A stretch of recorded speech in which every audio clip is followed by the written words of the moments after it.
गावगुंड आणि भाजपचा नागपूरचा पदाधिकारी सुमित ठाकूरच्या मुसक्या आवळण्यात आल्या आहेत। सुमित ठाकूरने प्राध्यापक मल्हारी म्हस्के यांच्या 2 वाहनांची आधी तोडफोड केली होती, त्यानंतर त्यांच्या एका कारची जाळपोळ केली होती। 16 सप्टेंबरला म्हस्के यांच्या वाहनांची तोडफोड झाल्यावर FIR दाखल करून घ्यायला पोलिसांना तब्बल 6 दिवस लागले होते। 22 तारखेला FIR दाखल झाल्यावर 3च दिवसांनी सुमित ठाकूरने आपल्या साथीदारांसह म्हस्के यांचं वाहन जाळलं होतं। 3 दिवसांपूर्वी सुमितचा भाऊ अमित ठाकूर याला अटक झाल्यावर तब्बल 17 दिवस फरार असलेला सुमित अमरावतीत सापडला। याने पूर्वी केलेल्या मोका केसच्या गुन्ह्यामध्ये सुद्धा त्याच्या विरुद्ध वॉरंट निघालेलं होतं कोर्टाचं।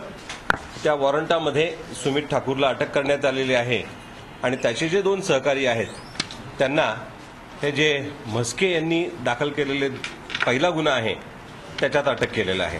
सुमितला राहण्यासाठी मदत करणाऱ्या त्याच्या मित्रासह सुमितचा साथीदार मनोज शिंदे यालाही पोलिसांनी अटक केली। विशेष म्हणजे हे प्रकरण घडलं तिथले पोलीस निरीक्षक अवधेश त्रिपाठी यांचीही भूमिका संशयास्पद होती। या प्रकरणात त्यांच्या बोटचेप्या भूमिकेबाबत नागपूर पोलीस आयुक्तांनी खुलासा मागवला। सुमित ठाकूर हा एक आज 2 जणांच्या बरोबर त्याचे 2 सहकारी मनोज शिंदे आणि अतुल रूपराव शिरभाते या दोघांच्या बरोबर धामणगाव रेल्वे अमरावती या ठिकाणी क्राईम ब्रांचकडून अटक करण्यात आला। खुलासा मागण्यात आलेला आहे।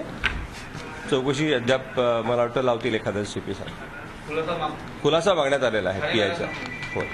सत्ताधारी पक्षाचा पदाधिकारी असलेल्या एका गावगुंडामुळे एका शिक्षकाला देशोधडीला लागण्याची घटना घडल्यावर झी मीडियाने याचा पाठपुरावा करायला सुरुवात केली।